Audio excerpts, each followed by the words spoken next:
Alhamdulillah nahmaduhu wa nasta'inuhu wa nastaghfiruh wa na'udzu billahi min shururi anfusina wa min sayyiati a'malina may yahdihillahu fala mudilla lahu wa may yudlilhu fala hadiya lahu wa nashhadu an la ilaha illallah wahdahu la syarika lah wa nashhadu anna sayyidana wa nabiyyana wa habibana wa syafi'ana wa aulana wa maulana Muhammadan abduhu wa rasuluh. Allahumma salli ala Muhammadin wa ala ali Muhammad kama sallaita ala Ibrahim wa ala ali Ibrahim innaka hamidum majid. Allahumma barik ala Muhammadin wa ala ali Muhammad kama barakta ala Ibrahim wa ala ali Ibrahim innaka hamidum majid. Amma ba'd. Fa'a'udzu billahi minasy syaithanir rajim. Bismillahirrahmanirrahim. Wa ma ataakumur rasulu fakhuzuhu wa ma nahakum anhu fantahu. Wattaqullah innallaha syadidul iqab. Shadaqallahul azim. Qala Rasulullah sallallahu alaihi wasallam bu'istu li utammima makarimal akhlaq atau kama qala alaihi salatu wassalam.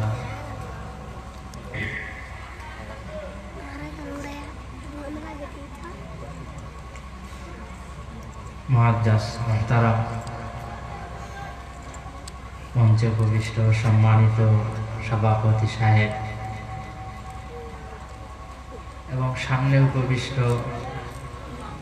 ছোট ছোট নিষ্পাপ ছোট ভাইয়েরা, তালেব ইলম ভাইয়েরা, সম্মানিত উলামা ইকরাম, সর্বস্তরের আমার দিন প্রিয় ঈমান প্রিয় এলাকার সর্বস্তরের মুসল্লি ভাইয়েরা, আশেপাশে বহু মা বোন পর্দার আড়ালে আছেন, কোরআন হাদিসের আলোচনা শুনতেছিলেন, শুনছেন এবং শুনবেন, সেই হিসাবে সম্মানিতা মা বোনেরা, আন্তরিক মোবারকবাদ সবাইকে জানাই। সর্বপ্রথম আল্লাহ পাকের দরবারে শুকরিয়া জ্ঞাপন করি যে আল্লাহ তাআলা আমাদেরকে আজকের এই মহতী জলসা, মহতী মাহফিলে সুস্থ থেকে এবং অশান্তি, অস্থিরতা, ফিতনা, ফাসাদ থেকে, হেফাজত থেকে, বিশেষ করে অশ্লীল কথাবার্তা, অশ্লীল কাজ কারবার অশ্লীল পরিকল্পনা, এই সমস্ত এগুলো থেকে আল্লাহ পাক মুক্ত রেখে আজকে এই মহতি জলসা যিনি মাহফিলে আমাদেরকে আসার বসার শোনার এবং বলার তৌফিক দিয়েছেন, সেজন্য আমরা প্রত্যেকে আমাদের অন্তরের গভীর থেকে আল্লাহ তাআলার দরবারে শুকরিয়া জ্ঞাপন করি। আলহামদুলিল্লাহ।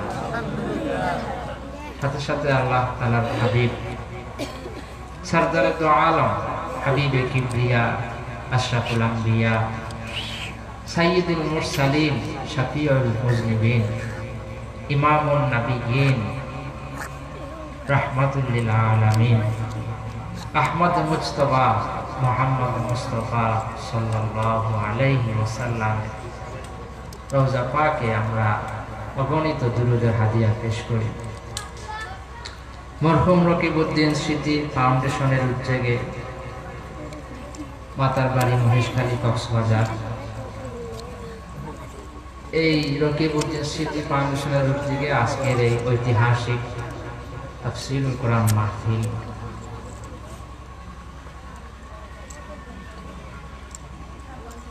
আমি আপনাদের সামনে পবিত্র গ্রন্থ, নির্ভুল কিতাব, সহিহ শুদ্ধ কিতাব থেকে আয়াত তেলাওয়াত করেছি। নবীজির পাক এবং মোবারক জবান থেকে নিঃসৃত যে হাদিসের কিতাব থেকে একটি হাদিস পাঠ করেছি। আল্লাহ তাআলা তৌফিক দিলে ইনশাআল্লাহ তাআলা আলোচনা এখান থেকে করার চেষ্টা করব। সকলের কাছে সর্বপ্রথম দোয়া প্রার্থী, এর জন্য আমি একটু অসুস্থ আছি, একটু মাথা ব্যথা, একটু অশান্তি অস্থিরতায় ভুগতেছি। উপবিষ্ট প্রিয় সম্মানিত উপস্থিতি ভাইদের থেকে আমি দোয়া প্রার্থী, আল্লাহ তাআলা যাতে ফায়দা হয়, উপকার হয়, বলনেওয়ালা শুননেওয়ালা এরকম কথা বলার তৌফিক দেয়।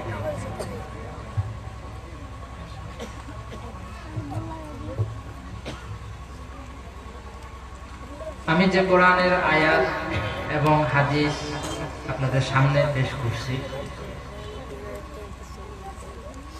এই আয়াত এবং হাদিস আমাদের প্রিয় নবীর সিরাত বলা চলে এবং আদর্শ আখলাকের, এগুলোর গুরুত্ব আল্লাহ রাসূল সাল্লাল্লাহু আলাইহি ওয়াসাল্লামের যে আদর্শ, যে আখলাক, যে সিফত গুণ আমাদের মাঝে রেখে গেছেন, সেগুলোকে নিজের জীবনে ফিট করার জন্য আল্লাহ পাক যে আদেশ করছে, সেই বিষয়ে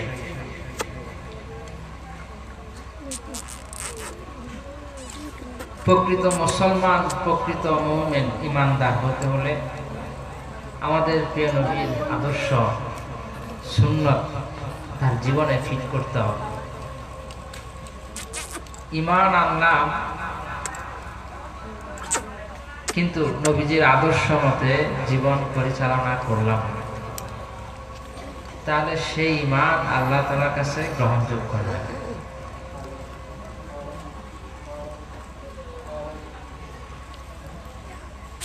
নবীজির আখলাক, নবীজির আদর্শ একজন মানুষকে চূড়ান্ত সফলতার দিকে পৌঁছে দিতে পারে। আমার কথা বুঝে আসতেছে?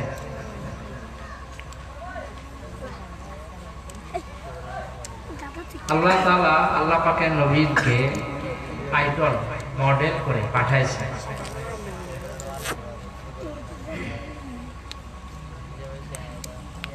ওস্তাদ ছাড়া যত মেধাবী ছাত্র হবে হোক, শিক্ষক ছাড়া, পথ প্রদর্শক ছাড়া, পথ দেখানেওয়ালা এরকম ব্যক্তি ব্যতীত একজন মানুষ, একজন শিক্ষার্থী, একজন ছাত্র ছাত্রী প্রকৃত সফল হতে পারে না। গাদা গাদা অনেক বই পড়ে ফেলার পরও যদি তার সামনে উস্তাদ না থাকে, শিক্ষক না থাকে, পথ প্রদর্শক রাহবার না থাকে, সে প্রকৃত সফল হতে পারবে না। অনেকের কাছে অনেক কিতাব, অনেক বই, কিন্তু সেগুলো পড়ার জন্য তার কাছে আলো নেই, দিনের আলো নেই, সূর্যের আলো নেই, এবং বাতি বা চেরাগ এরও আলো নেই, বৈদ্যুতিক লাইটের আলো নেই। তো সে কিভাবে সফল হতে পারবে?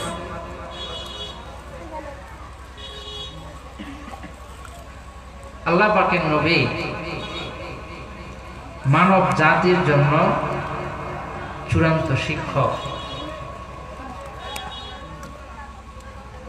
এবং আল্লাহ তাআলা নবীজির জীবন বিধানকে নিজেই স্বীকৃতি দিয়েছেন যে এই জীবন বিধান, এই আদর্শ পৃথিবীর সমস্ত মানুষের মুক্তি এবং সফলতার কারণ, সফলতার সোপান। আজকে আমাদের মধ্যে মুসলমান দাবি করে অনেকে আছে, ইমানদার দাবি করে, নামাজের দাওয়াত দিলে, বিভিন্ন কথা বললে অনেক নামাজি কথা বলি, কিন্তু নবীজির আদর্শের ক্ষেত্রে অনেক পিছন। আল্লাহ ভালো জানে কতটুকু আল্লাহ পাকের কাছে ঈমান গ্রহণযোগ্য হবে।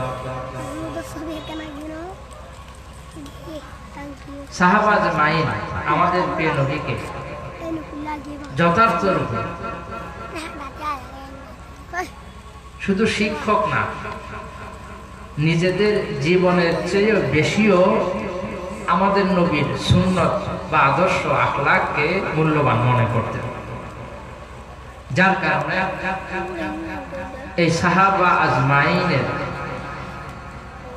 তাদের গুণ এবং বৈশিষ্ট্য স্বয়ং আল্লাহ তাআলা নিজেই কোরআনে কারিমে ইরশাদ করেছেন। শুধু এখানে শেষ না, আল্লাহ পাক যে এই সাহাবা আজমাইনের উপরে সন্তুষ্ট হয়ে গেছেন, রাজি খুশি হয়ে গেছেন, এটারও ঘোষণা আল্লাহ তাআলা স্পষ্ট কোরআন শরীফে দিয়ে দিয়েছেন।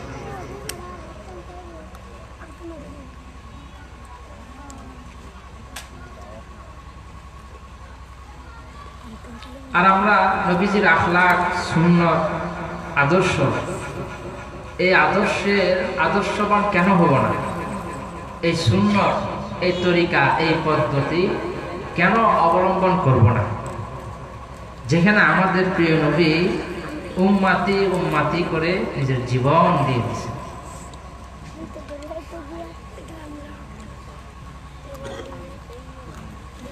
জীবনের প্রতিটি মুহূর্তে এই উম্মতি উম্মতি ছিল আমাদের নবীর জপ। মুখে জপতেন, মনে ভাবতেন, চিন্তা করতেন।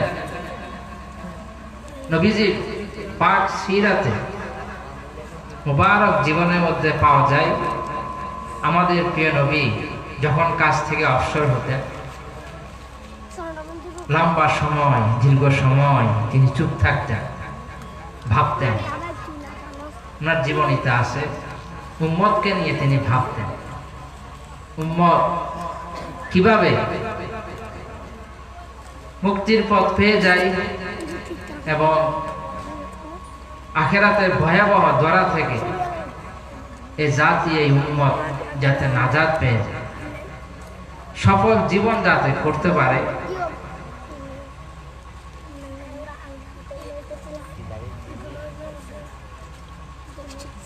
আমাদের প্রিয় নবীর ছোট হতে ছোট আখলাক বা সুন্নত আমাদের জন্য সফলতার কারণ। আমাদের জন্য কি ভাই সফলতার কারণ? তারাই সফল যারা আল্লাহ তাআলার অনুগত করবে এবং আল্লাহ রাসূলের অনুগত হবে, আনুগত্য করবে, অনুসরণ অনুকরণ করে চলবে এবং আল্লাহ তাআলাকে ভয় করবে। এটা আমি বলছি যে শুধু তা না, আমাদের নবী তো বলছেনই, স্বয়ং পৃথিবীর সর্বশ্রেষ্ঠ, সবচেয়ে বেশি পঠিত, সবচেয়ে মূল্যবান সমস্ত কিতাবের সরদার কালামে পাকের মধ্যে আল্লাহ পাক বলে দিচ্ছেন, কি বলছেন? কোরআন শরীফে আল্লাহ পাক বলেন, ওয়া মান ইউতিল্লাহা ওয়া রাসূলাহু ওয়া ইয়াখশাল্লাহা ওয়া ইয়াত্তাকি ফাউলাইকা হুমুল ফাইজুন। আল্লাহ পাক বলেন, যারা আল্লাহ তাআলার অনুগত করবে, আল্লাহ তাআলাকে অনুসরণ করবে এবং তাহার রাসূল যা কিছু নিয়ে আসছে তার অনুসরণ করবে এবং আল্লাহ তাআলাকে ভয় করবে, আল্লাহ তাআলার তাকওয়া মনের মধ্যে অর্জন করবে, তাকওয়া অনুযায়ী জীবন যাপন করবে, তো তারা জীবন যাপন করলে তারা কি হবে? আল্লাহ পাক বলে দিলেন, ফাউলাইকা হুমুল ফাইজুন। তারা দুনিয়াতেও সফল কাম, আখিরাতেও তারা সফল কাম হয়ে যাবে। সফলতা আল্লাহ রাসূলের আদর্শের মধ্যে। আজকে অমুক নেতা, অমুক ভাই, ওদের আদর্শ আমরা ফলো করি। আফসোস, কেন ভাই? মুসলমান পরিচয় দিতে একটু অনুশোচনা আসা দরকার ছিল। মুসলমান পরিচয় দিই, ইমানদার পরিচয় দিই, কিন্তু মাথার চুল দেখলে বোঝা যায় না যে সেই ইমানদার। কথা বুঝে আসছে? হেয়ার কাটিং, চুলের স্টাইল দেখলে বোঝা যায় না পাঁচ ওয়াক্ত নামাজি, কোরআন তেলাওয়াতকারী, রোজাকারী এবং আমলকারী, নেক আমলকারী, ওটা বোঝা যায় না।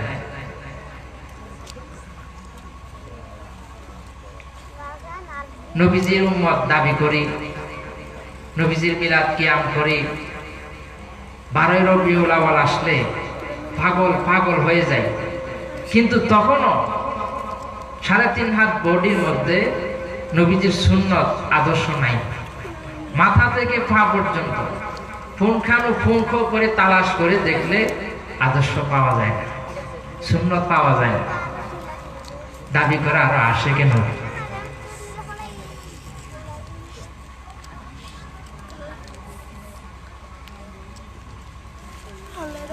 সফল তারাই যারা আল্লাহ রাসূলের আদর্শ মতে জীবন যাপন করে এবং এই সুন্নত, এই আদর্শকে শক্ত করে পাকড়াও করার জন্য, ধরার জন্য স্বয়ং আল্লাহ তাআলাই হুকুম করছে। কে হুকুম করছে? আল্লাহ তাআলাই হুকুম করছে যে নবীজির আদর্শ আখলাককে, আনিত এই দ্বীনকে মজবুত করে আঁকড়ে ধরার জন্য। কথা বুঝে আসে?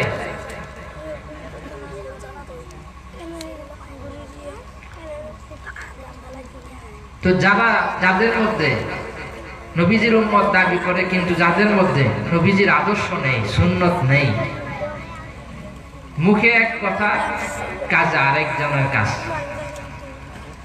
ইমানদার দাবি, আল্লাহ রাসূলের উম্মত মুখে দাবি করে, কাজ করতেছে সেই কোথাকার আউল পাউল ফুটবল প্লেয়ার, নেইমার, মেসি, এই সেই আজে বাজে। তাদের আদর্শ, তাদের তরিকা, তাদের সুন্নত তার মাথায় দেখা যায়।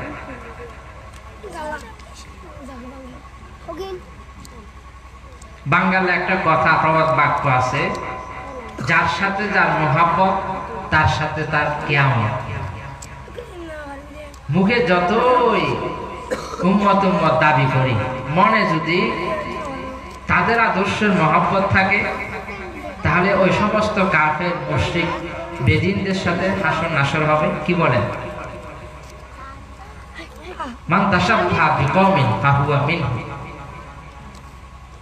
যে ব্যক্তি, যে জাতির সাথে তার মিল মহব্বত থাকবে, অনুসরণ অনুকরণ থাকবে, সেই জাতির সাথে কিয়ামতের মাঠে তার উঠতে হবে। আফসোস লাগে অনেক যুবক ভাইদের মাথায় দেখলে, এখন চুলের কাটিং বের হচ্ছে ঘোড়ার কাটিং।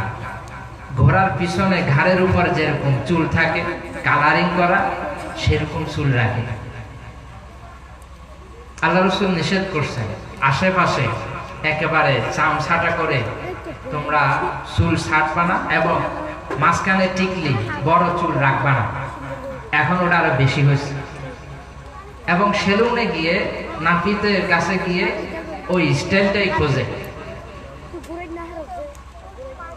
কি লাভটা হয়? মানুষের সুরত পর্যন্ত পরিবর্তন হয়ে যায়।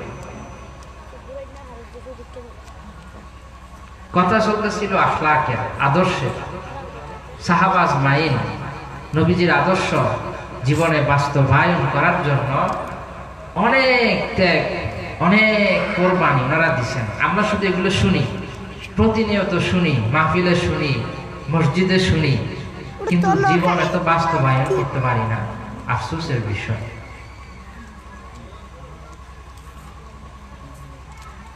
প্রিয় নবীর আখলাক, আদর্শ সুন্নত ধরার জন্য প্রথমে বলছিলাম একটু আগে, স্বয়ং আল্লাহ পাকেই আদেশ করছেন। কোথায় করছেন? আল্লাহ তাআলা কোথায় হুকুম করছেন? কোরআনে কারিমে। কোরআনে কারিমে কি বলেন?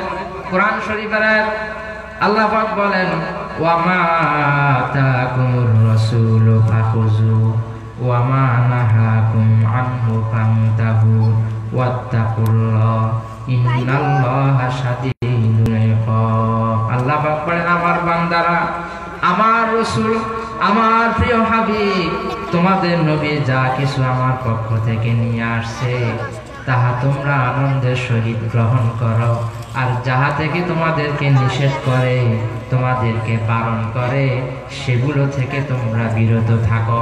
আল্লাহ তাআলাকে ভয় করো, আল্লাহ তাআলাকে ভয় করে দুনিয়াতে চলো। তাহলে আল্লাহ রাসূলের আখলাক, আদর্শকে নিজের জীবনে বাস্তবায়ন করার জন্য কার অর্ডার ভাই? আল্লাহ তাআলার অর্ডার। কার অর্ডার? আল্লাহ পাকের অর্ডার।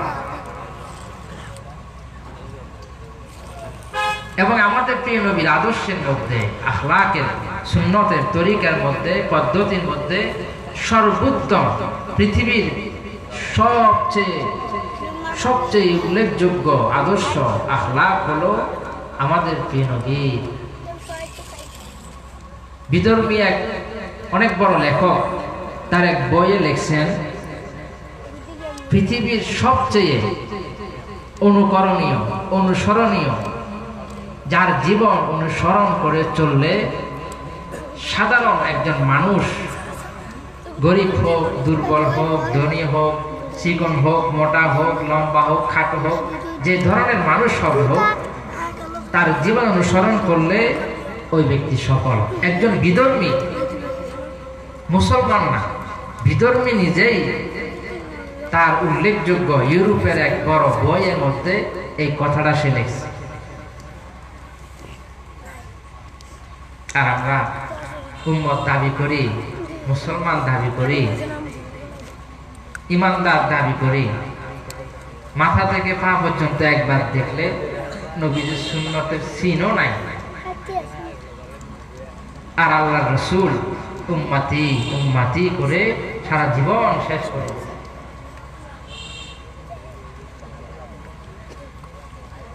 আমাদের প্রিয় নবীর আদর্শ শুধু আমাদের নবী বলছে না, আল্লাহ পাক বলে কোরআনে কারিমে, সর্বোত্তম আদর্শ, সর্বোত্তম সুন্নত, সর্বোত্তম জীবন পদ্ধতি আমার প্রেরিত রাসূলের মধ্যে আমি দিয়ে দিছি।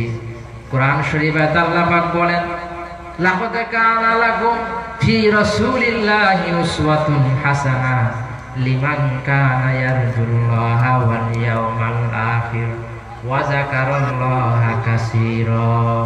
আল্লাহ পাক বলেন, আমার প্রেরিত রাসূল, আমার নবীর মধ্যে উত্তম উত্তম আদর্শ আমি আল্লাহ দিয়ে দিছি। যারা আখিরাতকে বিশ্বাস করে, আল্লাহ তাআলাকে বিশ্বাস করে, এই জীবনের পরে আরেক জীবনে উঠতে হবে এটা বিশ্বাস করে, শুধু তাই নয়, আল্লাহ তাআলাকে অধিক পরিমাণে স্মরণ করে, আল্লাহ পাকের জিকির করে, তাদের জন্য আমার নবীর মধ্যে উত্তম আদর্শ রয়ে গেছে। উত্তম আদর্শ। আমাদের প্রিয় নবী বলেন, আমি নবী বলা আমার যে উম্মত আমার একটি সুন্নতকে ভালোবাসবে, আমার আদর্শকে মহাব্বত করবে, আমার আনিত তরিকা পদ্ধতি পন্থাকে মহাব্বত করবে, ভালোবাসবে, সে যেন আমি নবীকে ভালোবাসলো। সে কাকে ভালোবাসলো ভাই? আমি নবীকে ভালোবাসলো। নবীজি বলেন, আল্লাহ পাকের নবী বলেন, আর যে আমি নবীকে ভালোবাসবে, আমি নবী বলে দিলাম আমার সঙ্গে তাকে জান্নাতে একসাথে রাখবো। নবীজি ইরশাদ করেন, ক্বালা রাসূলুল্লাহ সাল্লাল্লাহু আলাইহি ওয়াসাল্লাম, মান আহাব্বা সুন্নতি ফাকাদ আহাব্বানি ওয়া মান আহাব্বানি কানা মাই ফিল জান্নাহ। আমার সুন্নতকে, আমার তরিকা পদ্ধতিকে যে ব্যক্তি ভালোবাসবে সে যেন আমাকে ভালোবাসবে, আর যে আমাকে ভালোবাসবে আমি আমার সঙ্গে তাকে জান্নাতের মধ্যে রাখবো। আদর্শ। এজন্য কোন বুজুর্গ বলেন আমরা তো অন্ধকারে নিমজ্জিত ছিলাম, অন্ধকার আমাদের মধ্যে ছেয়ে গেছিল, আমরা হিংস্র ছিলাম, আমাদের মধ্যে জুলুম, ব্যভিচার, অবিচার এগুলো আমাদের মধ্যে প্রাধান্য ছিল। কিন্তু আল্লাহ পাকের নবী পৃথিবীতে এসে আমাদেরকে দয়া, আমাদেরকে সিফাত, গুণ, বৈশিষ্ট্য এগুলো শিখিয়েছেন। আমাদের অন্ধকার, আমাদের মনের হিংস্রতা, ভয়ঙ্কর এগুলো দূর করে আমাদের মনকে সহনশীল, নরম করে দিয়েছেন। শুধু তাই নয়, যে মালিকের নিয়ামত খেয়ে বেঁচে থেকে আমরা সকাল থেকে রাত পর্যন্ত যে মাওলার নিয়ামত খেয়ে থাকি, সেই মাওলাকেও আমরা চিনতে পারতাম না যদি আমাদের প্রিয় নবী না আসতেন। এজন্য কোন বুজুর্গ কবি বলেন, আল্লাহ আল্লাহ का सबक हमको पढ़ाया आपने, रब से बंदू का ताल्लुक बस लगाया आपने। আল্লাহ বুজুর্গ কবি বলেন, আল্লাহ আল্লাহর এই সবক, আল্লাহকে চিনার শিক্ষা আপনি আমাদেরকে দিয়েছেন। শুধু তাই নয়, আল্লাহ তাআলার সাথে বান্দাদের যেভাবে সম্পর্ক হয়ে যায় সে রাস্তা আপনি আমাদের জন্য পরিষ্কার করে দিয়েছেন। কথা বুঝে আসে? আখলাক, নবীজির আদর্শ আমাদের জীবনে দরকার আছে কি নাই? কি বলেন ভাই, দরকার আছে? অবশ্যই আছে।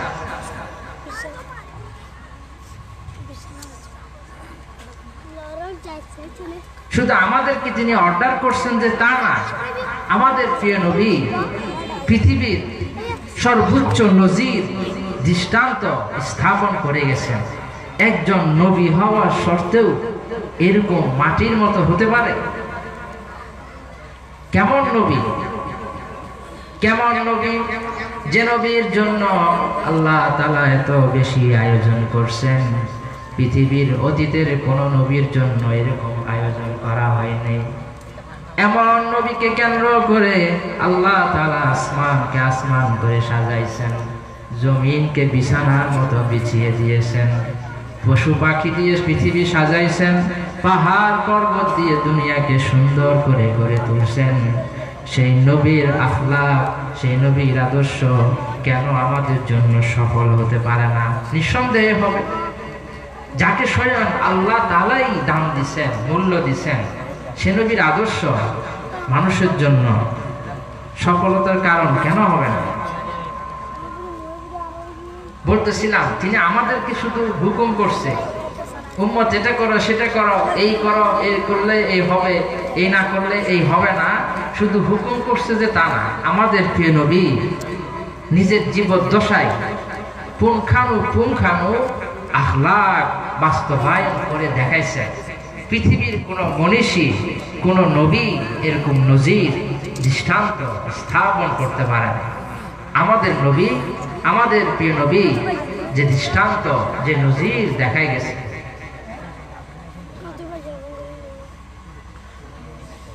মাটির মতো ছিলেন আমাদের নবী, লাজুক ছিলেন, লাজুক, লজ্জা একটি মানে রঙ্গ। কোন ব্যক্তির সাথে আমাদের নবীর যখন কথা হতো, আমাদের প্রিয় নবী চোখ মোবারককে নিচে রাখতেন, লজ্জা পাইতেন, শরম পাইতেন। এই লজ্জা, অনেকে বলে গ্রাম অঞ্চলে অনেকে আছে, পুরুষ মানুষ যদি একটু আটো সাটো করে চলে লজ্জা পায়, শর্মিন্দা, একটু শরম পায়, তাকে আরো টিটকারি করে, মস্কারি করে। আছে না এরকম? আমার কথা মনে আপনারা বুঝেন না। তাকে মস্কারি করে, চিটাঙ্গা ভাষায়, আমি তো পেশার কম, আল্লাহর রহমতে বলতে পারি একটু একটু। চিটাঙ্গা ভাষায় বলে, আরে পুরুষ মানুষ মারাত ইউজ দূর, এত শরম পাম লাগতো না, এত শরমের কি দরকার, পুরুষ মানুষ শরমের কি দরকার বলে। আর আল্লাহ রসুল ওনার জীবনীতে আসছে নবীজি গোসল করতেন আড়ালে পর্দার ভিতর, তারপরও সেখানে আলাদা পর্দা করে আমাদের প্রিয় নবী গোসলের কাজ সারতেন। একদিনের ঘটনা, গোসল করতেছেন, এক সাহাবী নিজেই পর্দা দিয়ে আড়াল করে দিয়েছেন, আমাদের নবী গোসল সারছেন। আবার ওই সাহাবীর গোসলের প্রয়োজন হয়েছে, আমাদের নবী কাপড় ধরতেছেন। সাহাবী বলে, না ইয়া রাসূলুল্লাহ, এটা হবে না, লজ্জা ইমানের অঙ্গ, আর আজকে লজ্জা হায়া মাথা খাই ফেলছে, লজ্জার ল নাই, অনুশোচনা অনুভূতি নাই, চলে গেছে।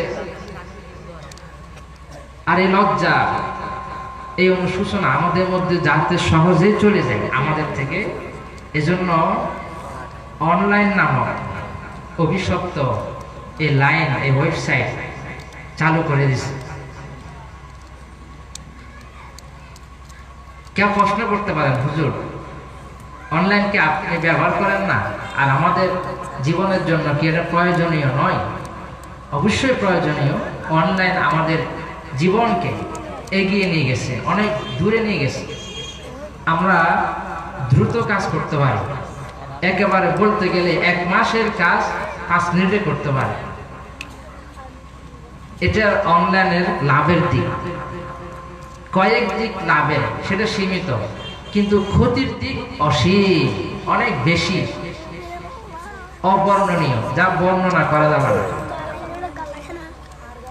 এতদিন তো যা ছিল মোটামুটি FB, WhatsApp, imo, social media যোগাযোগের জন্য ছিল, এখন আবার লাইকি, টিকটক এগুলো চলতেছে। যুবক ভাইয়েরা ট্রল করে, মস্করা করে, ইসলামের বিষয় নিয়ে, ইসলামিক কালচার নিয়ে তারা ভিডিও তৈরি করে। আফসোস, আমাদেরই সন্তান, আমাদেরই ভাই, আমাদেরই সাথে মসজিদে নামাজ পড়ে, আবার ভিডিও তৈরি করে, ট্রল করে, টিকটক ফানি ভিডিও করে। কি জবাব দিবে আল্লাহর কাছে? আল্লাহ ভালো জানে। আর বুঝাইলে তো বুঝ নেয় না, বুঝাইলে বুঝতে চায় না তো, বরং চারো ছেড় দেয়, আরে আমি আমার টাকা দিয়ে করি, আমার বাবার টাকা দিয়ে করি, আরে আপনার সমস্যা কি, এরকম বলে না। আফসোসের বিষয়, কি পরিমাণ অধঃপতনের দিকে আমরা যাচ্ছি ভাই। রাত্রে চোখ বন্ধ করে একটু চিন্তা করলে তো বুঝে আসে, বুঝে আসারও তো সময় নাই। বলছে সারা দিনের কর্মের হিসাব নাও, রাত্রে ঘুমানোর আগে মহাসাবা করো, কয়টা সত্য বলছো, কয়টা মিথ্যা বলছো, কয়টা বেগানে নারীর দিকে দৃষ্টিপাত করছো, কয়জনের নামে শেখায়েত পরনিন্দা করছো, বাবা মার সাথে কয়বার খারাপ ব্যবহার করছো। সারাদিনের সমস্ত কাজের হিসাব নাও রাত্রে। এই যখন হিসাব নিবে, চিন্তা করবে, তখনও মোবাইল, ঘুমানোর আগে একটু দেখি, অনলাইনে ঢুকি, শেষ। এই অবস্থায় কেউ ঘুমায় যায়, আর কেউ এই অবস্থায় রাত পার করে দেয়, 3টা-4টা বাজে, আজান দেয় ভোর রাত্রে, একটু ঘুমাই, ওই একটু ঘুমে শেষ, আগামীকালের দুপুর হয়ে যায় 12টা। এই চলতেছে আমাদের নিত্য জীবন। কি হবে? আর আল্লাহ রাসূল উম্মত করে জীবন শেষ করছে।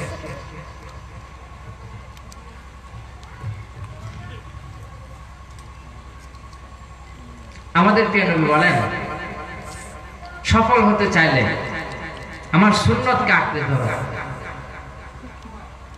মজবুত করে ধরো। আমাদের নবী বলেন, قال رسول الله صلى الله عليه وسلم فعليكم بسنتي وسنة الخلفاء الراشدين। আমার সুন্নতকে আঁকড়ে ধরো, আমার আদর্শকে আঁকড়ে ধরো, মজবুত ভাবে ধরো। আমার খোলাফায়ে রাশিদিনের আদর্শকেও তোমরা মজবুত করে ধরো, তবে তোমরা সফল কাম হতে পারবে।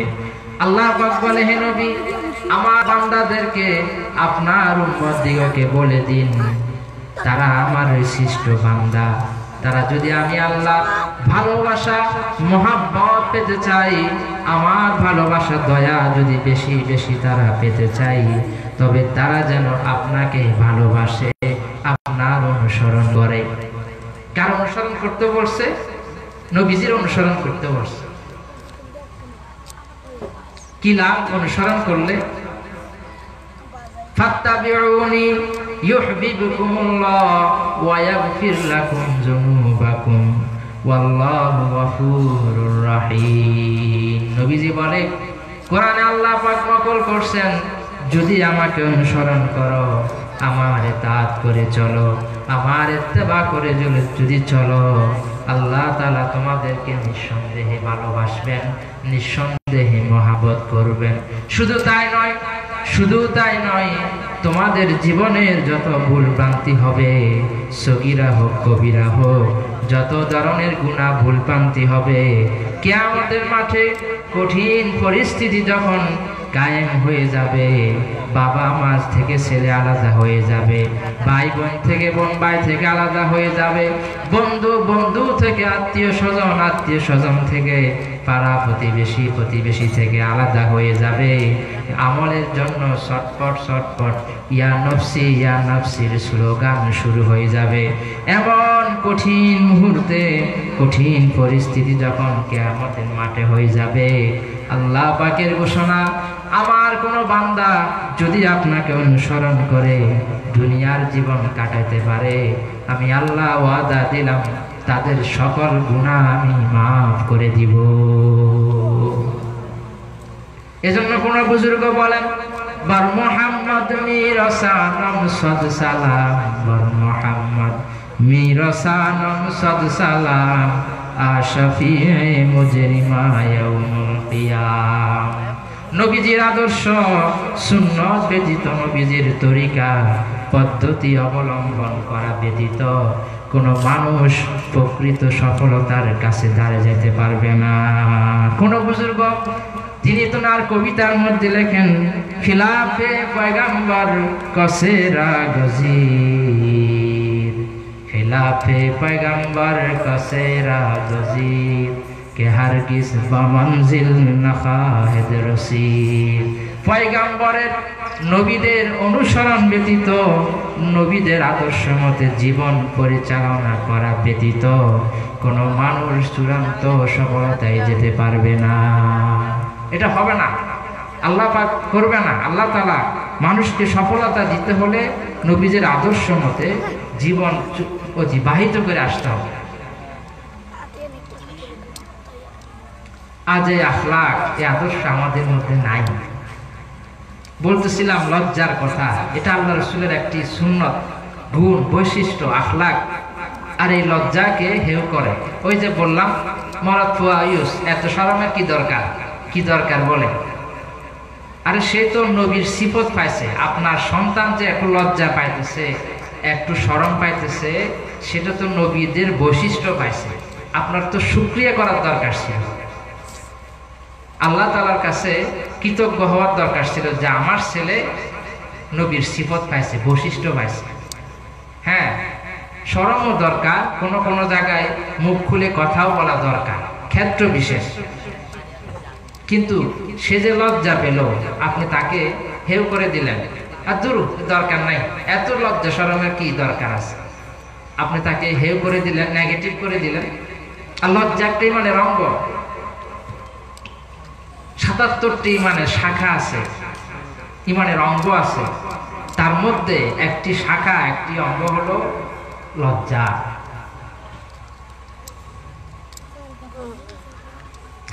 হাদিসের কথা আমাদের নবী ইরশাদ করেন, ক্বালা রাসূলুল্লাহ সাল্লাল্লাহু আলাইহি ওয়াসাল্লাম, আল ঈমানু বিজুন ওয়া সাবউনা শুবাতুন আফজালুহা কাওলু লা ইলাহা ইল্লাল্লাহ ওয়া আদনাহা ইমাতাতুল আযা আনিত তরিক ওয়াল হায়াউ শুবাতুম মিনাল ঈমান। ঈমানের ৭৭টি শাখা আছে, অঙ্গ আছে। প্রথম শাখা হলো আল্লাহ তাআলা ব্যতীত, আল্লাহ তাআলা ছাড়া কোনো মাবুদ নাই, উপাস্য নাই, পালনেওয়ালা নাই, লালন কর্তা পালন কর্তা নাই, এটার স্বীকার দেওয়া, স্বীকারোক্তি করা, মনে প্রাণে মেনে নেওয়া, বিশ্বাস করা। আরেকটি হলো রাস্তা থেকে কষ্টদায়ক জিনিস সরাই দেওয়া, এটাও একটি ইমানের শাখা। অনেকে আমরা জানিও না, মনে হয় অনেকে এটা জানিও না। রাস্তা হতে কষ্টদায়ক জিনিস কি দেওয়া, সরাই দেওয়া, এটাও একটা ইমানের শাখা, ইমানের অঙ্গ।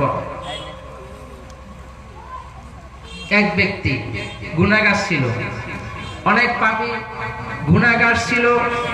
রাস্তা দিয়ে যখন হেঁটে যাচ্ছিল, পথ দিয়ে হেঁটে হেঁটে যাচ্ছিল, যখন দেখলো কাঁটাযুক্ত গাছ রাস্তার মাঝখানে পড়ে গেল, ওই ব্যক্তি চিন্তা করলো, আহারে চলাচলের রাস্তা, মানুষের যাতায়াতের বিঘ্নতা সৃষ্টি হবে, মানুষ পথ চলতে কষ্ট পাবে, সেজন্য এই গাছকে সে রাস্তা থেকে দূরে সরাই দিল। হাদিসের মধ্যে আসছে, কিছুদিন পর যখন মানুষটার মৃত্যু হয়ে গেল, আল্লাহ তাআলা নবীজির কাছে ওহী পাঠাই দিল, ইয়া রাসূলুল্লাহ, আমার হাবিব আপনার এক উম্মতের এই অবস্থা ছিল, তার এই সামান্য কাজ রাস্তা থেকে কষ্টদায়ক জিনিস সরাই দিল। এই সামান্য কাজ আমি আল্লাহর কাছে অনেক বেশি পছন্দ হয়ে গেল।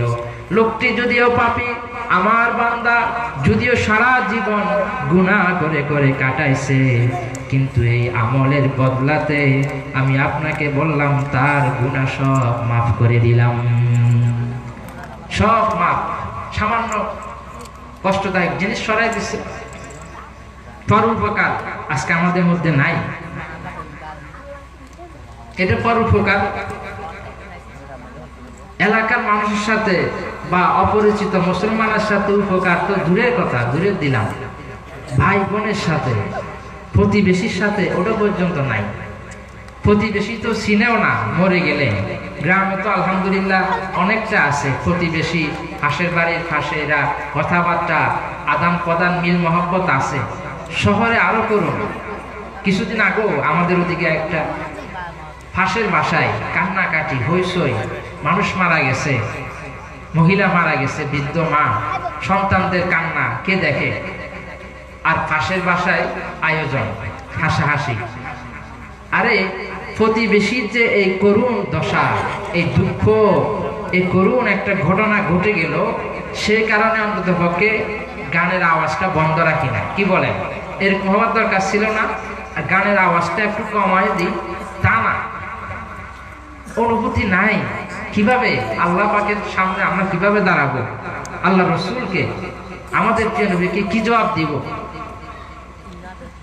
কম কাঁদছে আমাদের নবী?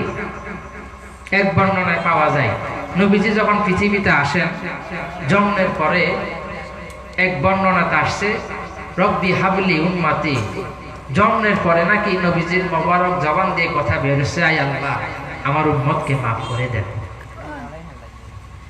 আর সেখানে উম্মত আজকে কাকা বাবা সাসা হই হই রই রই আনন্দ ফুর্তির আয়োজন করে, আর দাওয়াত দিলে দাওয়াতও নিতে চায় না। পরিতাপের বিষয়।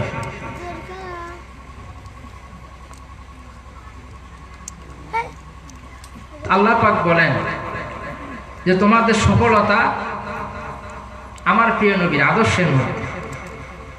আমাদের নবীর কেমন ছিলেন, ওনার জীবন চরিত্র, তিনি সত্যবাদী ছিলেন, আমানতদারী ছিলেন, বৈশিষ্ট্যমণ্ডিত ছিলেন, লাজুক ছিলেন, তিনি মুস্কি হাসতেন, তিনি পরোপকার করতে ভালোবাসতেন, তিনি গরিবদের সাহায্য করতে ভালোবাসতেন, দুঃখীদেরকে সান্ত্বনা দিতেন, তিনি রাষ্ট্রনায়ক ছিলেন, রাষ্ট্র পরিচালনা করতেন, দেশ চালাইতেন ইনসাফ ভিত্তিক। আমার কথা আপনারা বুঝতেছেন তো? যে ব্যক্তি রাখাল, যে ব্যক্তি রাখাল মাঠে গরু চড়াই, ছাগল চড়াই, ওই রাখালের জন্য আমাদের নবীর জীবনের মধ্যে আদর্শ রয়ে গেছে। আল্লাহ পাকের নবী এক সময় ছাগল চড়াইছেন। আর যে ব্যক্তি কৃষক, কৃষি কাজ করে, তারও কৃষি কাজের আদর্শ আমাদের নবীর জীবনের মধ্যে রয়ে গেছে। আল্লাহ পাকের নবী এভাবে কৃষি কাজও করছেন।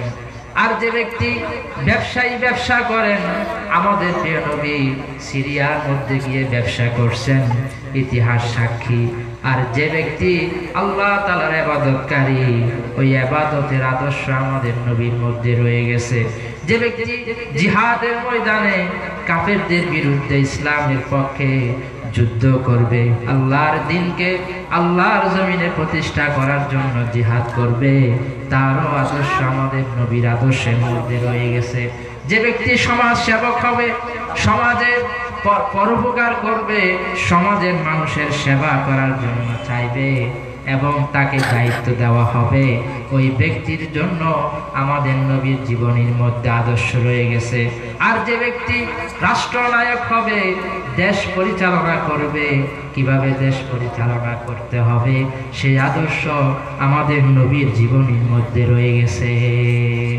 কোন দিকে যাবে? প্রত্যেকটা ক্ষেত্র আল্লাহ রাসূলকে আল্লাহ তাআলা করাইছেন। আমাদের প্রিয় নবী সুন্দরভাবে জীবন এভাবেই আল্লাহ তাআলা সেটিং করে দিয়েছে। মানুষ যে যে শ্রেণীর থাকবে, এক কর্মতে মানুষ থাকে না, এক শ্রেণীর এক পেশার নির্দিষ্ট এক প্রকারের মানুষ কি পৃথিবীতে থাকে না। বহু প্রকারের বহু কিসিমের শ্রেণীর মানুষ, তারা যাতে আমাদের প্রিয় নবীকে ফলো করে করে অনুসরণ করে করে চলে আল্লাহ পাকের সন্তুষ্টি অর্জন করতে পারে। এটাও তো আল্লাহর রহমত, এটাও আল্লাহর নিয়ামত। আমাদের নবীকে আমাদের কাছে পাঠানো এবং আমরা তার উম্মত হওয়া, এটাও তো কপাল। আহা, এই এই যে পুরস্কার আল্লাহর পক্ষ থেকে, ওটা বুঝারও সেই শক্তি আমাদের নাই। তো হযরত মুসা আলাইহিস সালাম দোয়া করছে, আল্লাহ রাসূলের প্রশংসা যখন আল্লাহ তাআলা মুসা আলাইহিস সালামের সাথে কথা বলতেছেন, ওই উম্মতের এরকম বৈশিষ্ট্য এরকম হবে, আমার মুহাম্মাদের উম্মত এরকম হবে। মুসা আলাইহিস সালাম বলে, আয় আল্লাহ, আমাকে আপনার ওই প্রিয় মুহাম্মাদের উম্মত বানান। আল্লাহু আকবার। মুসা নবী তিনি দোয়া করছেন। এটা আমাদের জন্য নিয়ামত, আল্লাহ রাসূল পুরস্কার আমাদের জন্য। আল্লাহ রাসূলের এটা পুরস্কারের মতো। আল্লাহ পাকের ঘোষণা, আল্লাহ তাআলা কোরআন শরীফে বলেন, লাকাদ মান্নাল্লাহু আলাল মুমিনিনা ইয বা'সা ফীহিম রাসূলাম মিন আনফুসিহিম ইয়াতলু আলাইহিম আয়াতিহি ওয়া ইউযাক্কিহিম ওয়া ইউআল্লিমুহুমুল কিতাবা ওয়াল হিকমা ওয়া ইন কানু মিন ক্বাবলু লাফি যালালিম মুবিন। আল্লাহ পাক বলেন, ইমানদারের জন্য এমন একজন নবী আমি পাঠাইছি, এমন একজন রাসূল আমি পাঠাইছি, এমন একজন বার্তাবাহক, এমন একজন সতর্ককারী ব্যক্তিকে পাঠাইছি, যে নাকি আমার কোরআন থেকে তেলাওয়াত করে তাদেরকে শোনাবে, আমার নিদর্শনগুলো তাদের কাছে বর্ণনা করবে এবং তাদের আত্মাকে পরিশুদ্ধ করবে, তাদের আত্মাকে পরিশুদ্ধ করবে। হিকমতের কথা বলবে, আত্মাকে পরিশুদ্ধ করবে।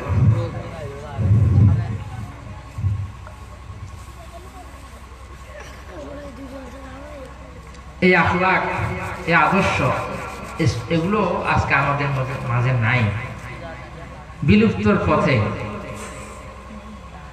আমাদের নবী ঘটনা বললে বুঝতে পারবেন কেমন আখলাক ছিলেন। অনেক তো ঘটনা আছে, আমরা শুধু ঘটনাগুলোর গতানুগতিক পড়ি আর শুনি, এখানে সীমাবদ্ধ। এগুলো থেকে আমরা শিক্ষা নেই না, এগুলো থেকে আমরা শিক্ষা নেই না। এগুলো থেকে যদি আমরা শিক্ষা নিতাম, তাহলে আমাদের জীবন সোনায় সোহাগা হয়ে যেত। এক ইহুদি আমাদের প্রিয় নবীর সাথে লেনদেন হলো, কাজ কারবার হচ্ছে, আদান প্রদান হচ্ছে। আমাদের নবী তাকে বললেন, ঠিক আছে, আমার কাছে এখন উপস্থিত, আমার কাছে সম্পদ নাই, দিরহাম নাই, টাকা নাই, যখন আমার কাছে এগুলো আসবে তখন তোমাকে সময় মতো আমি দিয়ে দিব। নির্দিষ্ট একটা সময় তারিখ ফাইনাল হলো। যখন আমরা এখন করি, আমরা যেরকম এখন করি না, অনেক চুক্তিবদ্ধ করি, কখন দিবা টাকা, তোমাকে এতদিনের শর্তে টাকাগুলো দিতে পারি, একটা কমিটমেন্ট করে, ওরকমটা চুক্তি হলো। তো আদান প্রদান শেষ, চুক্তি ছিল ধরেন 10 দিন পর 20 দিন পর, এটা ছিল কথা, দিন তারিখ। কিন্তু ইহুদি তো যাওয়ার জন্য চলে আসছে একদিন পরে, এমনি একদিন পরে আমাদের নবীর কাছে আসি, গরম, এই মোহাম্মদ, তোমার কাছে টাকা পাই, টাকা দাও, এমনি এমনি।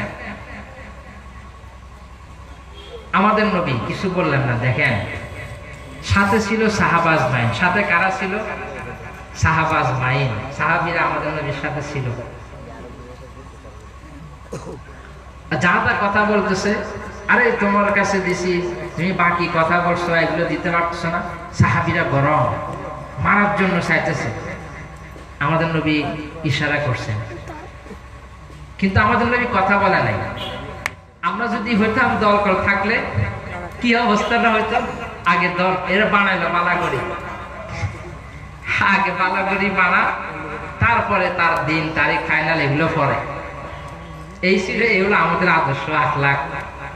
আল্লাহ রাসূলের সাথে সাহাবী কেমন? সাহাবী যারা মুহূর্তে নিজের জীবনকে বিলীন করে দিতে পারবে, ওরকম সাহাবীরা আল্লাহ রাসূলের সাথে। তীরন্দাজ, বীর মুজাহিদ, বীর পুরুষ, ও সমস্ত সাহাবীরা রক্তচক্ষু লাল, তাকায় রয়েছে, ইহুদির কাঁপতেছে। কার সাথে? ইহুদি এরকম আচরণ করে। আমাদের প্রিয় নবী চুপ। কেমন মাটি, কেমন আখলাক, কেমন আদর্শ! আল্লাহু আকবার। আমাদের নবী চুপ, কিছু বললেন না, ইশারা দিলেন চুপ। পরে আবার কয়েকদিন পরে আসছে, তারিখ কিন্তু অনেক দেরিতে। আবার আসার পরে গরম। এদিন ছিল কিন্তু হযরত ওমর ফারুক রাদিয়াল্লাহু আনহু, তিনি ছিলেন আমাদের প্রিয় নবীর সাথে দাঁড়ানো। ইহুদি আসলো, গরম কথা বলতেছে। ওমর ফারুক রাদিয়াল্লাহু আনহু তো আশ্চর্য, কথা চলতেছে এবং এই ইহুদি সেদিন ব্যবহার খারাপ করে ফেলল। আমাদের প্রিয় নবীর সম্মানিত বাপ দাদা পূর্বপুরুষদেরকে নিয়ে যা তা মন্তব্য, যা তা কথা বলতেছে। ওমর ফারুক রাদিয়াল্লাহু আনহু তলোয়ার বের করে ফেলছে, এখনই তাকে ফয়সালা করে শেষ করে দিবে। ওমর ফারুক তো গরম, রাগ হয়ে গেছে। আমাদের নবী বলে, ওমর, আমাদের প্রিয় নবী, আরো তাকে ধাক্কা দিলেন। ওমর, তুমি থামো, শান্ত হও, কি করতেছো এগুলো? আখলাক কাকে বলে? সুন্নত, আদর্শ। নবীজি কি পরিমাণ বিনয়ী ছিলেন, নরমী ছিলেন, সেটাই ঘটনাটা আমরা জানতে পারি। এবং আমাদের নবী বললেন, ওমর, তোমার তো দরকার ছিল আমাকে এটা বলা যে ইয়া রাসূলুল্লাহ, আপনি ইহুদির টাকাগুলো দিয়ে দেন। এই সম্ভব যদি হয় অন্য কারো কাছ থেকে নিয়ে হলো এই ব্যক্তির টাকাগুলো শোধ করে দেন। বাকি টাকা যখন আপনার হাতে আসবে তখন আপনি ও ব্যক্তিগুলো শোধ করে দিবেন। এটা আমাদের নবী হযরত ওমর রাদিয়াল্লাহু আনহুকে বলতেছে যে তুমি আমাকে এটা নসিহত করা দরকার ছিল, আরো তুমি তলোয়ার বের করতেছো তাকে মারার জন্য। তো চুপ। কিছুক্ষণ পরে বলেন, ওমর রাদিয়াল্লাহু আনহু বলে, ইয়া রাসূলুল্লাহ, আপনি অনুমতি দিলে আমি আমার থেকে এখন দিয়ে দিতে পারি। আমাদের নবী বললেন, কি বললেন? ইতিহাস সাক্ষী, সমস্ত ইতিহাসবিদ ঘটনার কিতাবগুলোতে ঘটনা পরিষ্কারভাবে আসলো। ইতিহাস সাক্ষী, আমাদের নবী বললেন ওমরকে, যখন ইহুদিকে নিয়ে হযরত ওমর ইহুদিকে নিয়ে যখন বাড়ির দিকে রওনা হচ্ছেন, তার পাওনাগুলো দিয়ে দিবে, তার টাকাগুলো, বাকি টাকাগুলো পরিশোধ করে দিবে। ওই সময় আমাদের নবী পিছন থেকে আবার ডাক দিলেন, ওমর, কথা শুনো, তাকে তো আমার পাওনাগুলো দিবা। সে যে 2-3 বার আসা যাওয়া করছে, আসা যাওয়ার কারণে তার বেশি কষ্ট হয়েছে। আমার পাওনা দেওয়ার পরও তাকে কষ্টের বদলাও তুমি বাড়াই দিও। এই যে কষ্ট করছে, কয়েকবার আসছে, এগুলোর বদলাও তাকে দিও। আখলাক কাকে বলে?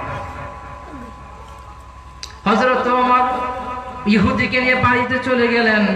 বাড়িতে যাওয়ার পরে দিরহামের পটলি বাঁধলেন। আল্লাহ রসুলের যে পাওনাগুলো সেগুলো তো দিয়ে দিবেন, সেগুলো দিয়ে দিলেন।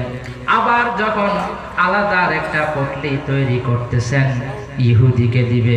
ইহুদি বলল, দাঁড়াও দাঁড়াও ওমর, আমি তো আমার পাওনা পেয়ে গেছি, আমার টাকা আমার সম্পদ আমি পেয়ে গেছি, যা কথা ছিল কথা আমার সাথে ক্লিয়ার হয়ে গেল, আবার কেন এই পটলা তুমি দিতেছো? হযরত ওমর রাদিয়াল্লাহু আনহু বলেন, ও ভাই, তোমাকে আল্লাহর রাসূল আমাকে বলল, ওমর তুমি পাওনা গুলো তো দিবা, বরঞ্চ সে যে কয়েকবার আসছে, কষ্ট করছে, এই কষ্টের বদলাতে আলাদা কিছু তাকে বাড়াই দিবা। এই কথা শোনার পরে ইহুদি আর নিজেকে কন্ট্রোল করতে পারলো না। আমাদের প্রিয় নবীর কথা শুনে ওমর রাদিয়াল্লাহু তাআলা আনহুর আখলাক দেখে ইহুদি কান্নাকাটি আরম্ভ করে দিল, জার জার করে কাঁদতে লাগলো আর বলল, ওমর এখন আমার আর সম্পদের দরকার নাই, আমার আর মালের দরকার নাই, মক্কার ওই মুহাম্মদকে আমার দরকার, মুহাম্মদের কাছে আমাকে শেষরায় নিয়ে যাও, আমি মুহাম্মদের গোলাম হয়ে যাব। আল্লাহ রাসূলের যখন দরবারে চলে গেল, যাওয়ার পরে নিজেই নবীজির গোলাম হয়ে নবীজির কাছে ইসলামের দীক্ষায় দীক্ষিত হয়ে গেল। সবাই পড়েন কালিমা তয়্যিবা, পরে মুসলমান হয়ে গেল, লা ইলাহা ইল্লাল্লাহু মুহাম্মাদুর রাসূলুল্লাহ। এজন্য কোন বুজুর্গ বলেন, চেজুই মেসালে মুহাম্মদ, নয়াবি মেসালে মুহাম্মদ। এরকম নজির, এরকম আদর্শ, এরকম আখলাকের দৃষ্টান্ত পৃথিবীর বুকে আর কোন বাপের ছেলে দেখাতে পারবে না। এরকম আদর্শ আমাদের নবী, এই আখলাকের দৃষ্টান্ত আল্লাহ রাসূলে দেখাতে পারে। কেমন নম্রতা আমাদের নবীর মধ্যে ছিল। নম্র হওয়ার জন্য নবীজি নিজেও বলছে, মানুষের সাথে নম্রতার আচরণ করো। আজকে যারা অধীনস্থ, কাজ কারবার করে, আমার অধীনে চাকরি বাকরি করে, বা ঘরের গার্ডিয়ান ধরেন, অভিভাবক ধরেন, অধীনস্থদের উপর অবিচার জুলুম করা হয়। দোকানের কর্মচারীকে কিছু থেকে কিছু না হতে তার গায়ের উপরে চড়াও হয়, তাকে অবিচার করে, জুলুম করে, কিছু বুঝার আগে। আর দেখেন আমাদের নবীর কাছে ইহুদির মতো লোক এসে যা তা বলে গেল। এই তো ইসলাম আখলাক দ্বারাই আসছে। নবীজি যে পরিমার্জিত সুন্দর আচরণ দেখাইছে, এই আচরণের কারণেই মুসলমান হয়ে গেছে। কিন্তু আমরা মুসলমান হইয়া আজকে আচরণ আমাদের কাছে নাই। এজন্য আমাদের নবীর জীবনের শেষ মুহূর্তে, জীবনের শেষ সময়ের কথা ছিল নামাজ, নামাজ, নামাজ। এরপর আরেকটি যেটা বলছিল সেটি হলো অধীনস্থদের ব্যাপারে আল্লাহ তাআলাকে ভয় করো। অধীনস্থদের ব্যাপারে ধরা হবে তোমাদেরকে, তোমাদের অধীনে তোমাদের করায়ত্তে যারা থাকে তাদের ব্যাপারে সেদিন আল্লাহ তাআলার সামনে দাঁড়াতে হবে। নবীজির মহব্বত আজকে যারা আহলে হক দাবি করি আমাদের মধ্যেও নাই। আফসোসের বিষয়, যেরকম মহব্বত থাকা দরকার ছিল, আল্লাহ চায় এবং রাসূলও চায়, সেটা আমাদের মাঝে নাই। কিন্তু মহব্বত যদি পরিপূর্ণ না হয়, ঈমানও পরিপূর্ণ হবে না, ঈমানও অপূর্ণ থাকি যাবে। ঈমান পরিপূর্ণ হওয়ার জন্য, আচ্ছা পরিপূর্ণ ঈমান যদি কেউ অর্জন করতে না পারে, সে কি পরিপূর্ণ প্রতিদান জান্নাত সে অর্জন করতে পারবে সহজে? কি বলেন? পারবে না। আল্লাহ রাসূলের পরিপূর্ণ মহব্বত পরিপূর্ণ ঈমানের আলামত।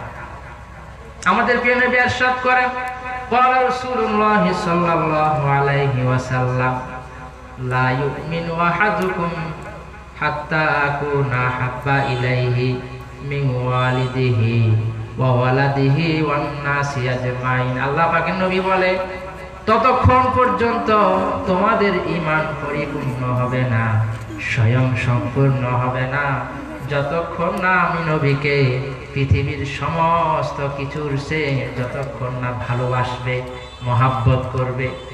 মা, বাপ, ভাই বোন, বন্ধু বান্ধব, আত্মীয় স্বজন, পাড়া প্রতিবেশী, আড়াইল্লা পাড়াইল্লা যাদেরকে বলা হয় পরিচিত, সকল মহব্বত ভালোবাসার চেয়ে আমাদের প্রিয় নবীর ভালোবাসা বেশি হতে হবে, তখনই ঈমান পরিপূর্ণ হবে। আল্লাহর মহব্বত তো থাকতে তো হবেই, কিন্তু নবীজির মহব্বতের কথা উল্লেখযোগ্য বলা হয়েছে, তার দুরূদের কারণে মহব্বতটা আসে। আমি খেয়াল করছি বিষয় নিয়ে ফয়সালা করা হয়েছে নবীজির আদর্শ, নবীজির আখলাক নিয়ে কথা বলতে গেলে বিশাল জগৎ, লম্বা সময়ের প্রয়োজন।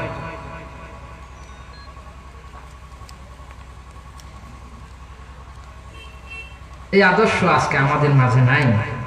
প্রতিবেশীর ব্যাপারে অনেকে গাফেল,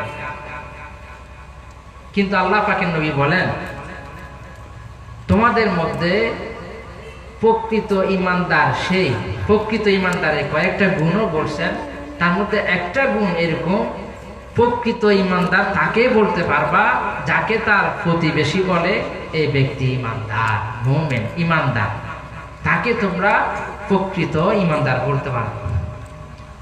আর এখন প্রতিবেশীকে পারলে আরো চাপায় দেয়, ঠেলে দেয়, জায়গা ঠেলে দেয়, জোর জবরদস্তি জবরদখল করে প্রতিবেশীর উপর অবিচার করে।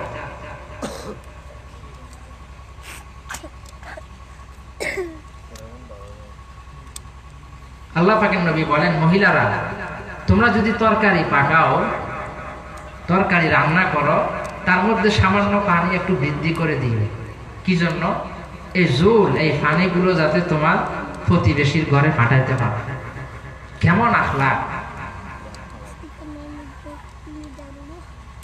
নবীজির প্রতি মহব্বত আসবে দুরূদ পড়ার দ্বারা, বেশি বেশি দুরূদ পড়ার কারণে, দুরূদ পড়ার দ্বারাই আল্লাহ রাসূলের উপর মহব্বত আসবে। নবীজিকে স্বপ্ন দেখা যাবে এবং আল্লাহ রাসূলের শাফায়াত লাভ হবে, সুপারিশ সে পাবে কিয়ামতের মাঠে। আর একবার দুরূদ পড়ার কারণে তার উপর 10টি রহমত নাজিল হবে। আল্লাহ পাক কোরআন শরীফে বলেন ইন্নাল্লাহা ওয়া মালাইকাতাহু ইউসাল্লুনা আলান নবী ইয়া আইয়ুহাল্লাযীনা আমানু সাল্লু আলাইহি ওয়া সাল্লিমু তাসলিমা। শুধু মানুষ নয়, শুধু ফেরেশতা নয়, আল্লাহ তাআলা নবীজির দুরূদ পড়ার জন্য নিজেও আরশের মধ্যে আয়োজন করেন নবীজির দুরূদ পড়ার। দুরূদের এত ফজিলত। আল্লাহ পাকের নবী বলে আমার উম্মতের মধ্যে কিয়ামতের দিন সবচেয়ে নিকটে আমার কাছে ওই ব্যক্তি থাকতে পারবে যে ব্যক্তি দুনিয়ার জীবনে আমার উপর বেশি বেশি দুরূদ পড়বে, এবং আমার সুপারিশ, আমার শাফায়াত ওই ব্যক্তি লাভ করতে পারবে যে ব্যক্তি নাকি আমার উপর বেশি বেশি দুরূদ পাঠ করবে।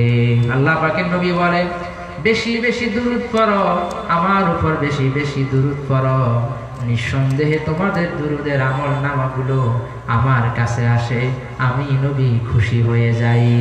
ফেরেশতারা দেখায়, আল্লাহ পাক নির্দিষ্ট ফেরেশতা রাখছেন যারা পৃথিবীর সকল জায়গা থেকে ঘুরে ঘুরে ঘুরে ঘুরে মানুষের দুরূদগুলো আল্লাহ রাসূলের কাছে পৌঁছে দেয়।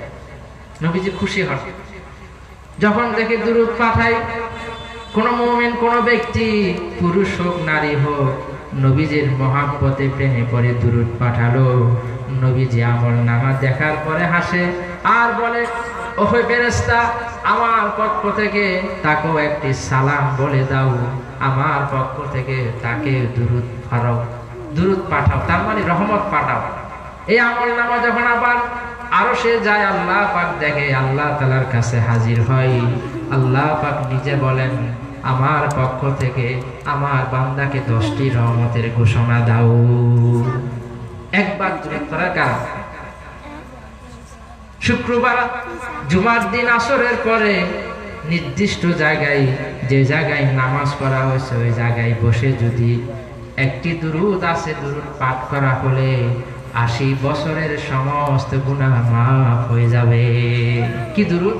আল্লাহুম্মা সাল্লি আলা মুহাম্মাদিন নাবিয়িল উম্মি ওয়া আলা আলিহি ওয়া সাল্লিম তাসলিমা। সহজ।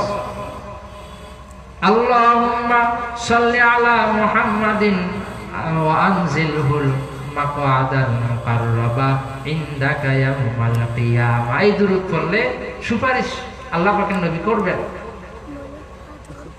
আমাদের নবী, কেন আমরা ওনার দুরূদ পড়ব না? আর কেন ওনার মহাব্বত আমাদের কাছে বেশি রাখবো না? কি কারণে রাখবো না? যেখানে আমাদের নবী পুরো জীবন ছিল উম্মতকে কেন্দ্র করে। মেরাজের রজনীতে ঘটনা আমরা অনেকে জানি, তারপর আমি দেখাতে চাচ্ছি আমাদের মতো সাধারণ নগণ্য জঘন্য এই সমস্ত মানুষদেরকে আল্লাহ রাসূলের কি মহাব্বত।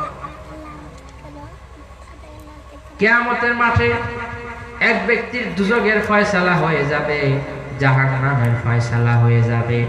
ফেরেশতারা টেনে টেনে পিছনে পিছনে জাহান্নামে নিয়ে যাবে। আল্লাহ রাসূল পথের মধ্যে তাকে দেখে ফেলবে।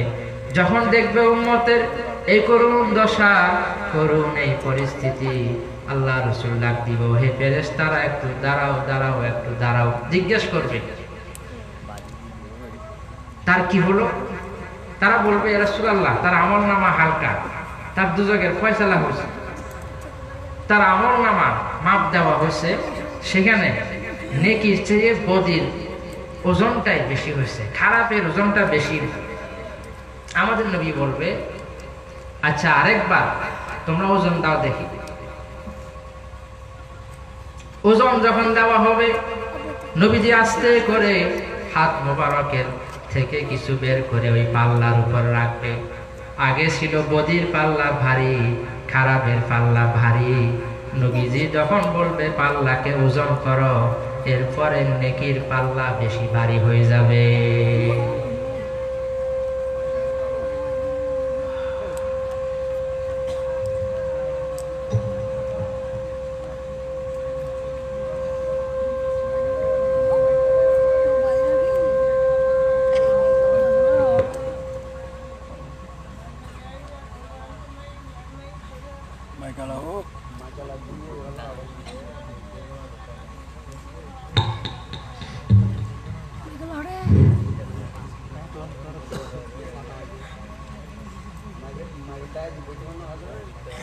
তো কথা চলতেছিল আমাদের নবীর মহাব্বতের বিষয়।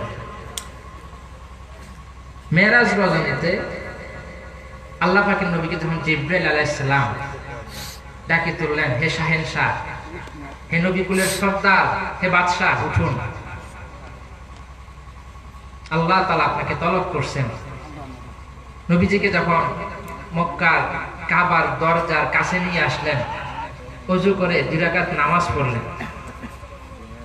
সুসজ্জিত পোরাক, জান্নাতের বাহন, সাওয়ারি, সুন্দর মাথা থেকে পা পর্যন্ত অপূরূপ সুন্দরে সজ্জিত এক পোরাক প্রাণী সেখানে মজুদ। জিবরাইল আসলাম, ইয়া রাসূলুল্লাহ, ইয়া হাবিবাল্লাহ, সম্মানের সাথে আনন্দের সহিত এই বোরাকের উপর আপনি সাওয়ার করুন, উঠুন, লম্বা এক সফরের জন্য আপনি প্রস্তুত হন। আমাদের নবী চুপ, একেবারে চুপ হয়ে গেল, ভাবতেছে, হঠাৎ অন্য মানুষ হয়ে গেছে, চুপ হয়ে গেল। আল্লাহ তাআলা ওহী পাঠালো, জিবরাইল, আমার হাবিব কেন চুপ হয়ে গেল, কি ভাবতেছে একটু জিজ্ঞেস করো। জিবরাইল আলাইহিস সালাম আমাদের প্রিয় নবীকে সম্মানের সাথে সম্বোধন করলেন, জিজ্ঞেস করলেন, ইয়া রাসূলুল্লাহ, এত আয়োজন, এত প্রস্তুতি, কেন আপনি হঠাৎ নীরব হয়ে গেলেন, আপনি চুপ হয়ে গেলেন? আমাদের প্রিয় নবী বলে, জিবরাইল, ভাই জিবরাইল, আজকে আমার জন্য কত আয়োজন, কত সুন্দর সাওয়ারির ব্যবস্থা করা হয়েছে, দ্রুত গতির সাওয়ারি, যে সাওয়ারিতে আরোহণ হয়ে আমি হাজার হাজার বছরের রাস্তা পার হতে পারবো। আল্লাহ রাসূলের কথা বলার পরে জিবরাইল আসলাম যখন জিজ্ঞেস করলো, আমাদের প্রিয় নবী বলেন, আমি চিন্তা করতেছি কিয়ামতের দিন, আজকের এই দিনের হিসাবে কিয়ামতের দিন 50,000 বছরের সমান হবে। আবার ফুলসিরাতের ফুলের রাস্তা 30,000 বছরের সময়ের রাস্তা হবে। আবার কিয়ামতের মাঠে উঠবে আমার অসহায় উম্মতগুলো কবর থেকে ক্ষুধার্ত হয়ে ভুখা থাকবে, ক্ষুধায় শরীর ফেটে যাবে, ক্ষুধার্ত হয়ে আবার উঠবে, আবার মাথার উপর গুনাহের বোঝা, গুনাহের পাহাড় নিয়ে উঠবে। সেদিন আমার এই উম্মতগুলোর কি অবস্থা হবে, এই ভাবনায় আমি সাওয়ারির উপর উঠতে পারতেছি না, এই ভাবনা ভাবতেছি। এজন্য কোন বুজুর্গ বলেন, ও নবী ও মে রহমত লকব পানে ওয়ালা, মুরাদি গরিব কিবর লানে ওয়ালা, मुसीबत में गरीबों के काम आने वाला, वो अपने बुराई का गम खाने वाला, फकीरों का मलजा ज़ईफ़ों का मावा, यतीमों का वाली गुलामों का मौला। এই নবীর উপর দুরূদ কেন বা করব না, এই নবীর জন্য জান কুরবান কেনই বা করব না, কি কারণ? জীবনের প্রতিটা মূল্যবান পয়েন্ট আল্লাহ রাসূল উম্মতকে প্রাধান্য দিয়েছেন।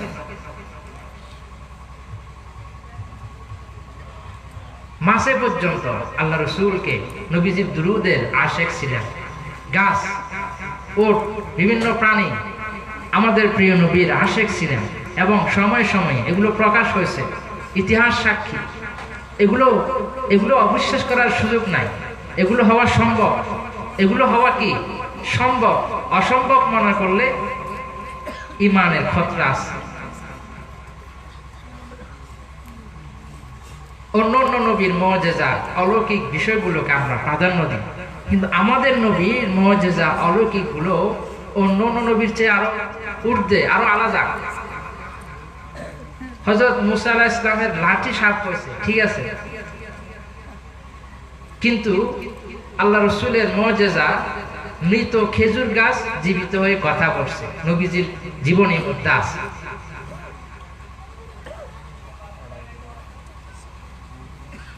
আল্লাহ পাকের নবী বলছেন দয়া করো, নরমই হও।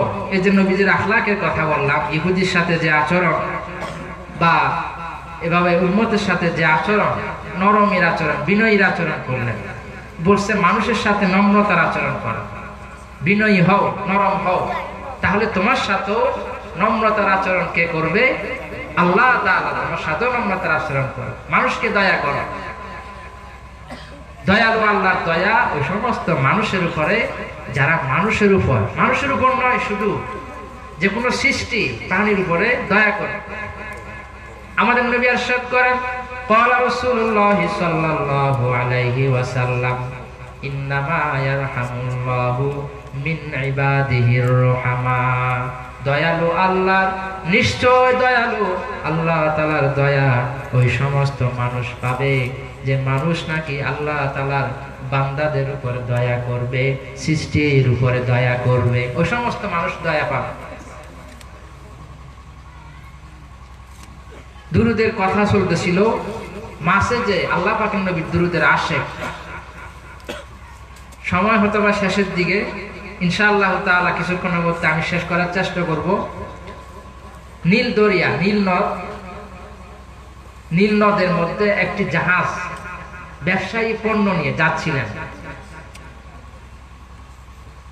সেখানে কোম্পানির জাহাজ, যেমন এরকম বন্দরে এখন কর্ণফুলীতে বড় বড় জাহাজগুলো কন্টেনারের মাল সামানা নিয়ে আসে, তখনও এরকম ছিল, জাহাজ ভর্তি বোঝাই মাল সামানা নিয়ে এক দেশ থেকে আরেক দেশে যায়। তো এক কোম্পানির জাহাজ যাচ্ছে এরকম, তো সেখানে এক ব্যবসায়ী সাধারণ লোক, প্রতিদিন তার অভ্যাস ছিল দুরূদ পড়া। তার অভ্যাস কি ছিল? দুরূদ পড়া। প্রতিদিন আল্লাহর রাসূলের উপরে দুরূদ পড়তেন, দুরূদ পড়া তার অভ্যাস। সেদিনও অন্য দিনের চেয়ে ভিন্ন কিছু হয় নাই, দুরূদ পড়তেছে। দুরূদ পড়া শুরু হয়ে গেছে। দুরূদ পড়তে পড়তে যখন পড়তেছিল, অনেকক্ষণ ধরে পড়তেছে, হঠাৎ একটি মাছ জাহাজের সাথে লেগে লেগে চলতেছে। ওই ব্যবসায়ী নিজের চোখে দেখছে, সাক্ষী দিছে, ইতিহাস সাক্ষী, মাছ জাহাজের সাথে গা ঘেঁষে ঘেঁষে চলে। সাধারণত এরকম হয় না, জাহাজের সাথে চললে হয়তোবা মারা যাবে, অথবা জাহাজের ক্ষতি হবে। কিন্তু ওই মাছ জাহাজের সাথে চলতেছে, ছোট মাছ ছিল। ঘটনাক্রমে সেই মাছটা আরেক জেলে মাছটা ধরে ফেলল। ধরে নিয়ে আসছে মক্কার বাজারে। সব ঘটনাগুলো আশ্চর্যজনক। সেদিন মক্কাতে বাজার বার ছিল, এখানে যেরকম থাকে।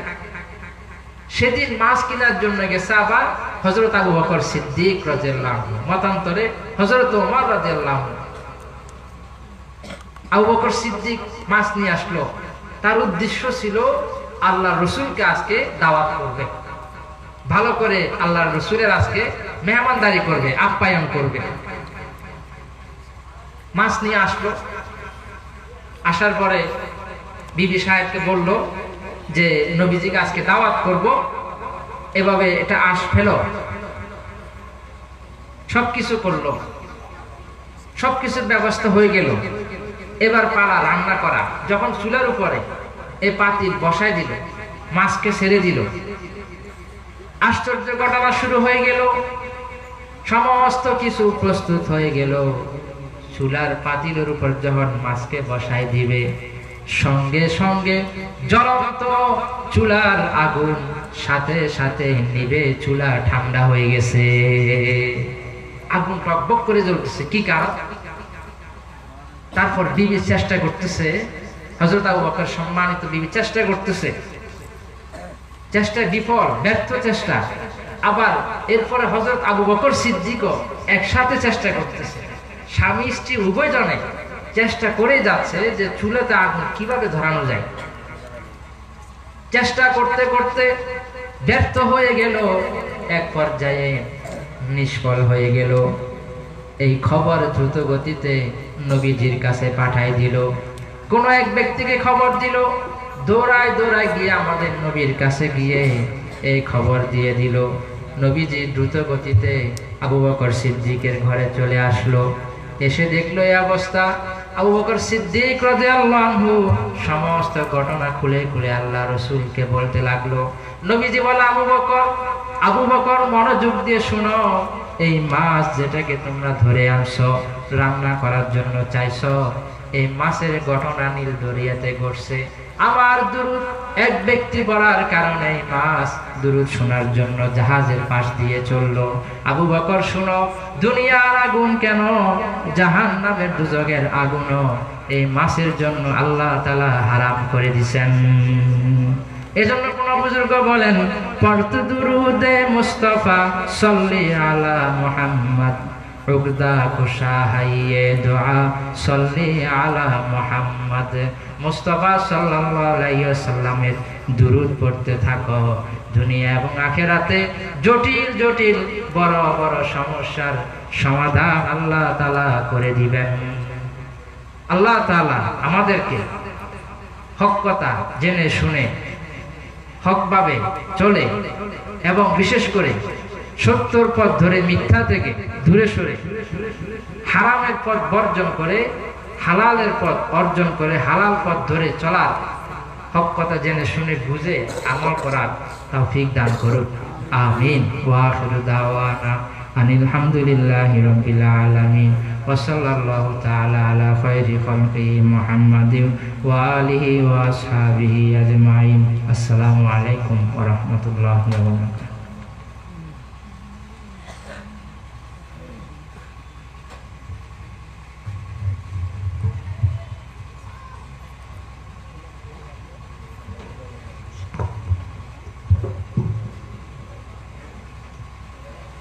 সম্মানিত হাজরিন, এতক্ষণ ধরে আপনাদের সম্মুখে